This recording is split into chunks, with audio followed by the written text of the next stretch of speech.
चलिए तमाम खबरों वाले स्टॉक की तरफ बढ़ा जाए, उसके बाद एक्सपर्ट्स के लॉन्ग टर्म पिक्स लेकर आऊंगा।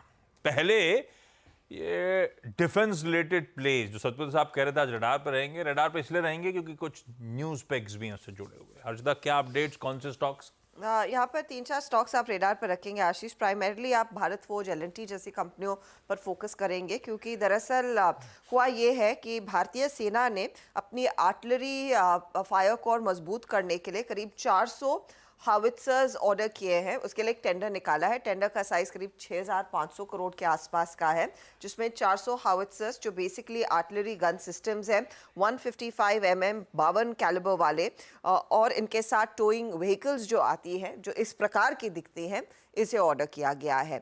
काफ़ी समय से दरअसल इन गन्स की मांग थी आर्टिलरी रेजिमेंट्स की तरफ से, और माना यही जा रहा है कि भारत फौज, एल&टी के साथ साथ अदानी ग्रुप और ऑर्डिनेंस फैक्ट्री दरअसल वो कुछ फर्म्स हैं जो इस टेंडर का हिस्सा बनती हुई दिखाई देंगी। तो लिस्टेड पेयर्स में आप भारत फौज और एल&टी पर प्राइमरीली नजरें रखेंगे, जो इस पर्टिकुलर बिजनेस में पहले से है और भारतीय सेना के साथ पहले भी काम कर चुकी है, डिलीवर कर चुकी है हावित्सर्स, और कुछ और ऑर्डर्स इनके हाथ लगते हुए दिखाई देंगे। सतपाल साहब, जब आप डिफेंस स्टॉक्स टटोल रहे थे, बीएल हालांकि आपकी प्रेफर्ड पिक, लेकिन भारत फोर्ज का चार्ट चेक करा क्या? आशीष जी, देखिए भारत फोर्ज का भी चेक करा, लेकिन परसों के दिन मुझे लगता है भारत फोर्ज थोड़ा सबड्यूड है, तो इसलिए मैंने आज क्यों स्किप किया है, क्योंकि अपने इंपॉर्टेंट क्लस्टर के नीचे है। तो देखिए, अगर आज की बात करें तो न्यूज का अगर इम्पैक्ट मिले और अगर ये खुलते ही 1625 में फ्यूचर की बात कर रहा हूँ, 1625 के ऊपर खुलता है तो एक बड़ी स्ट्रॉन्ग आप कह सकते हैं कि रैली मिलेगी। तो मैं वेट कर रहा था कि अगर ये खुलता है 1625 के ऊपर तो it will be a buy. 25 point का स्टॉप लॉस मेंटेन करेंगे। इन दैट केस इसका टारगेट कम से कम 1750 का अनफोल्ड होगा। तो भारत को ये एक ब्रेकआउट की जरूरत है बस।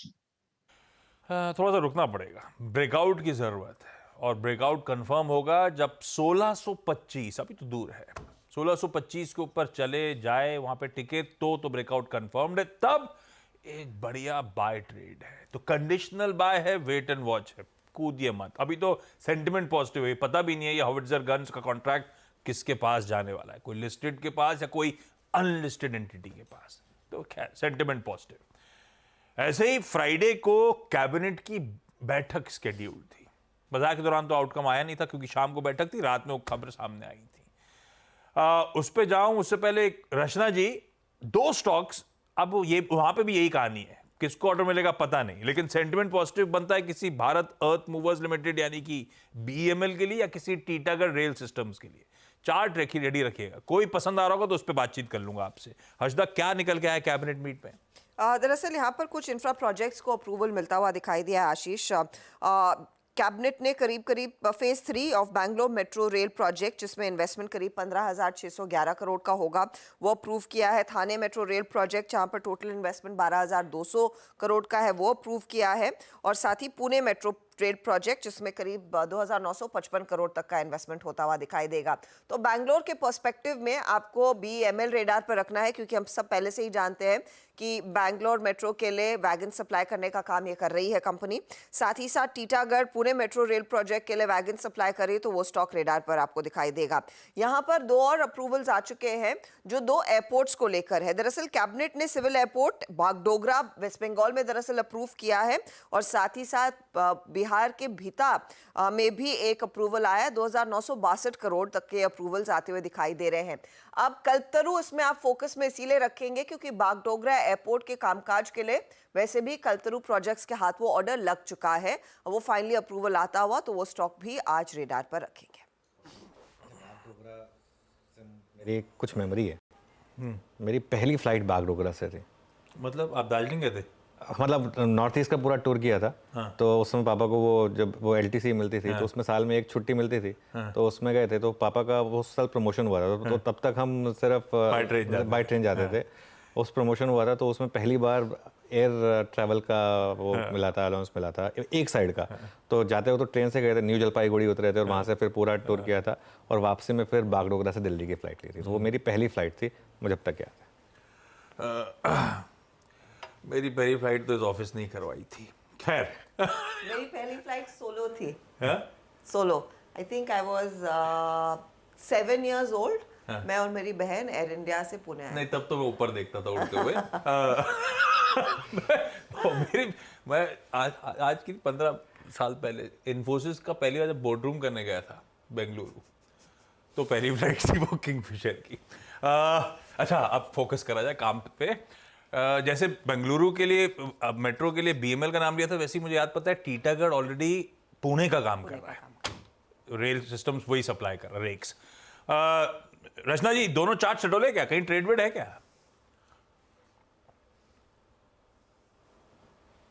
मैंने दोनों चेक करे हैं चार्ट्स, और कंपैरेटिवली मुझे टीटागढ़ बेटर लग रहा है, क्योंकि बीईएमएल में trend is not looking good on the medium time frame, तो मैंने टीटागढ़ को चूज किया। टीटागढ़ में एक जो टर्न दिखना चाहिए एक गिरावट के बाद, वो ऑलरेडी बेस जो है वो बन चुका है, सो यहाँ पे हायर प्रोबेबिलिटी कि एक अपस्विंग जनरेट होता हुआ हमें नजर आए। अगर ये काउंटर 1380 को होल्ड करेगा, अभी 1425 के करीब है, 1380 को अगर ये होल्ड कर लेगा तो इसमें अपसाइड पे 1490 एंड 1550 की तरफ जाता हुआ हमें इनिशियल स्विंग दिख सकता है। फिर एक बार 1490 1550 निकाल दे तो हायर प्रोबेबिलिटीज भी है, पर पहले दो टारगेट ये रखेंगे और 1380 का एसएल।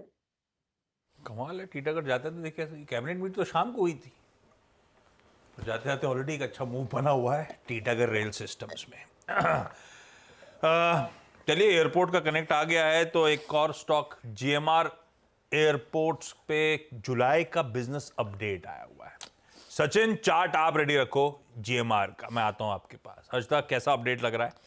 जुलाई पैसेंजर ट्रैफिक में करीब 7.5-8% तक का पिकअप देखने को मिला। आशीष, 1 करोड़ से ज़्यादा पैसेंजर ट्रैफिक इस पर्टिकुलर महीने में इन्होंने क्लॉक किया है। डोमेस्टिक पैसेंजर ट्रैफिक जहां पर 7.1% था, वहीं पर इंटरनेशनल ट्रैफिक जो ट्रैफिक है वो करीब 9.3% बढ़ता हुआ दिखाई दिया है। एयरक्राफ्ट मूवमेंट करीब 6% ईयर ऑन ईयर बढ़ता हुआ दिखाई दिया है। मंथ ऑन मंथ आप देखेंगे तो करीब 2% तक का इजाफा है। तो ऑन एन एवरेज एक ओके जुलाई का महीना उभर कर आया है। डिसेंट जुलाई, साल दर साल कंपैरिजंस करें तो कुछ इंप्रूवमेंट है, चाहे दोनों तरफ से रेवेन्यूज, पैसेंजर ट्रैफिक से मिलता है, एयरक्राफ्ट ट्रैफिक से मिलता है, दोनों में इंप्रूवमेंट है भाई। सचिन, लेकिन चार्ट्स पे कैसा प्लेस? 95-96 कैश में भाव। आशीष जी, काफी स्ट्रॉन्ग ट्रेंड रही है। इनफैक्ट अगर हम इसे मंथ ऑन मंथ देखें तो लगभग दिसंबर के मंथ में एक काफी कॉन्फिडेंट ब्रेकआउट इसने एक अक्यूमुलेशन पैटर्न से दिया था। उसके बाद लगातार यहाँ पर एक अच्छी high top high bottom sequence बनी हुई है, एंड जो इसके 2007 के हाईज है 118 के आसपास, तो मुझे लग रहा है वहां तक की एक इमीडिएट चाल बननी चाहिए। ओवरऑल अगर हम दिसंबर के पैटर्न के ब्रेकआउट का टारगेट देखें तो लगभग अराउंड 138 के आसपास इसके टारगेट्स प्लेस्ड है, तो काफी बड़ी अपमूव अभी भी यहाँ पर अनलॉक होनी बाकी है, एंड इसी वजह से हमने भी हमारे क्लाइंट्स को ये रिकमेंडेशन दी है। तो डिस्क्लोजर होगा हमारे एंड से, एंड जिस तरीके से ये बेस बना है 80 लेवल के आसपास, आई थिंक जब तक ये पर्टिकुलर बेस वैलिड है, trajectory for 135-140 zone looks very clear. तो यहाँ पर अभी भी अक्यूमुलेट करने की सलाह होगी। ट्रेडिंग के लिहाज से, मोमेंटम के लिहाज से मुझे लग रहा है एक 97-98 का लेवल जैसे निकल जाता है तो यहाँ पर फ्रेश मोमेंटम नजर आ सकता है 106 के लक्ष्य के लिए। स्टॉप लॉस आपको लगभग अराउंड 93 के आसपास प्लेस करना है। ये पैनल को दिखाइएगा प्लीज, पूरे के पूरे स्क्रीन पे। अच्छा, अभी दिखाएंगे, तब बात करूंगा मैं। मानस, एस्कॉट्स क्यूबोटा रेडी रखिएगा। हर्षदा, क्या अपडेट्स हैं एस्कॉट्स कुबोटा दरअसल एक ग्रीनफील्ड एक्सपेंशन की तैयारी कर रहा है। उस लिहाज से इन्होंने दरअसल यूपी सरकार को एक प्रपोजल भेजा है कि वहाँ पर वो कुछ ज़मीन की अधिग्रहण करना चाहते हैं, इंडस्ट्रियल लैंड खरीदना चाहते हैं, और वहाँ पर दरअसल एक कैपेसिटी सेटअप की जाएगी। बेसिकली 4,500 करोड़ तक का इन्वेस्टमेंट करने का इरादा है। फेजेस में ये होता हुआ दिखाई देगा। कंपनी अपनी एनुअल प्रोडक्शन की जो कैपेसिटी है वो बढ़ाना चाहती है। 10,000 करोड़ आगे उस कैपेसिटी से रेवेन्यू जनरेट होने के आसार बनते दिखाई दे रहे हैं। ध्यान रखिएगा, ट्रैक्टर साथ ही इंजन प्रोडक्शन की जो क्षमता है इस समय 1.7 लाख यूनिट्स की है, ये कंपनी बढ़ाना चाहती है। इस समय कंपनी नियरली 66% FY 23-24 का जो डेटा था 66% यूटिलाइजेशन पर काम कर रही है, और आगे अगर ये एग्जिस्टिंग कैपेसिटी फुल्ली यूटिलाइज होती है, इनको और कैपेसिटी की ज़रूरत होगी, इसीलिए वो नए इन्वेस्टमेंट्स पर दरअसल विचार कर रही है। इसीलिए प्रपोजल सामने रखा है कि हम 4,500 करोड़ तक का इन्वेस्टमेंट करेंगे। इंडस्ट्रियल लैंड ढूंढ रहे हैं उत्तर प्रदेश में। एस्कॉट्स क्यूबोटा, मानस चार्ट्स पे कैसा? देखिए करीब 7 सेशन से ये 100 डे मूविंग एवरेज के नीचे कंसोलिडेशन दिखा रहा था। फ्राइडे के सेशन में 100 डे मूविंग एवरेज रीगेन किए, थोड़े से ज्यादा वॉल्यूम देखने को मिले हैं, लेकिन कंफर्मेशन के लिए इंतजार करना है।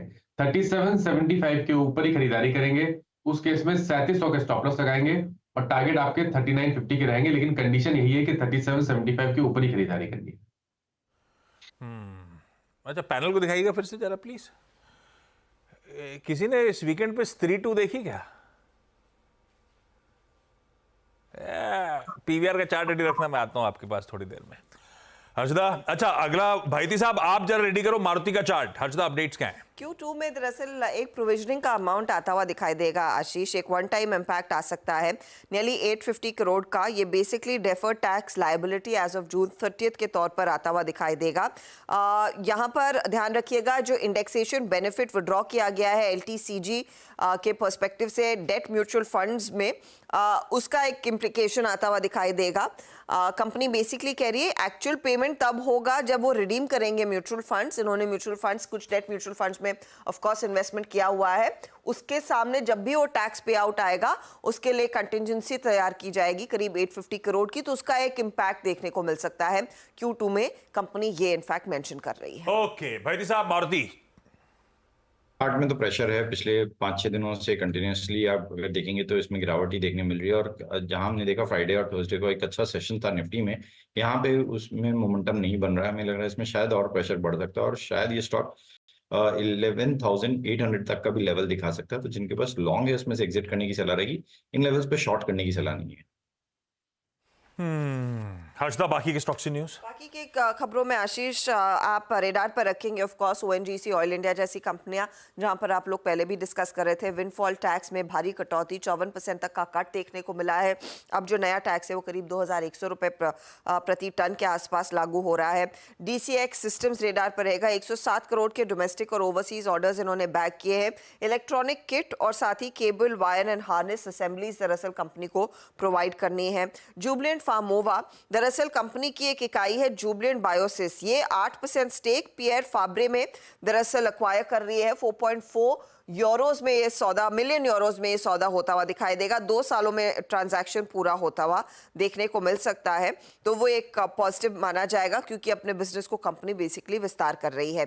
कैप्लिन पॉइंट, ब्राजील की जो ड्रग एजेंसी है, उनकी तरफ से 0 ऑब्जर्वेशंस मिले इनके इंजेक्टेबल और ऑप्थेमेटिक मैन्युफैक्चरिंग फैसिलिटी को, तो वो एक पॉजिटिव है। हिंदुस्तान जिंक, ध्यान रखिएगा आज वो OFS रिटेल पार्टिसिपेंट्स के लिए खुलता हुआ दिखाई देगा। शुक्रवार को वेदांता ने ओवर सब्सक्रिप्शन ऑप्शन को यूटिलाइज किया है। 1.2 गुना की सब्सक्रिप्शंस यहां पर आती हुई दिखाई दी है। एक्शन कंस्ट्रक्शन, इनके हाथ 285 स्पेशल फोकलिफ्ट्स और 6 रफ टेरेन क्रेन्स के ऑर्डर्स हाथ लगे हैं मिनिस्ट्री ऑफ डिफेंस की तरफ से। जीनस पावर इंफ्रा 2,925 करोड़ के ऑर्डर्स हाथ लगते हुए इनके सब्सिडरी के एडवांस मीटरिंग इंफ्रास्ट्रक्चर प्रोवाइडर है ये। और कुछ बल्क डील्स के लिहाज से स्टॉक्स आप रेडार पर रखेंगे। एक तो रीसेंट लिस्टिंग फर्स्ट क्राई यानी कि ब्रेन बी सोल्यूशन, यहाँ पर नोमरा इंडिया इन्वेस्टमेंट फंड ने करीब 330 करोड़ तक की इन्वेस्टमेंट, या फिर उसकी और इकाई जोड़कर देखेंगे तो 352 करोड़ का इन्वेस्टमेंट किया है। और इलेक्ट्रॉनिक स्मार्ट इंडिया में भी प्रोमोटर्स ने नियरली 8% स्टेक ऑफलोड किया 690 करोड़ का, लेकिन SBI mutual fund, Franklin Templeton और नॉर्जिस बैंक दरअसल खरीदार है। हिंदुस्तान जिंक पे ध्यान रखिएगा, ओवर सब्सक्रिप्शन रखा जरूर है, पर वो बेस ऑफर से अपन ओवर सब्सक्रिप्शन कैलकुलेट करते हैं। 4.6 करोड़ शेयर्स थे बेस में, वो 137% ओवर सब्सक्राइब हुए, यानी कि 6-6.5 करोड़ की बिड्स आई। बेचना कितना था? 13-14 करोड़ अगर ग्रीन शू मिला लूं तो उस लिहाज से फीका रिस्पॉन्स है हिंदुस्तान जिंक को लेकर। अच्छा, टाटा कंज्यूमर प्रोडक्ट्स का जो राइट्स इशू है, आज बंद होने जा रही है वो विंडो। ओला इलेक्ट्रिक प्राइस बैंड रिवाइज कर दिया गया, आज से इफेक्टिव 10% का प्राइस बैंड लगा दिया गया है। ये सब स्टॉक्स रेडार पर रखिए। अच्छा, मैं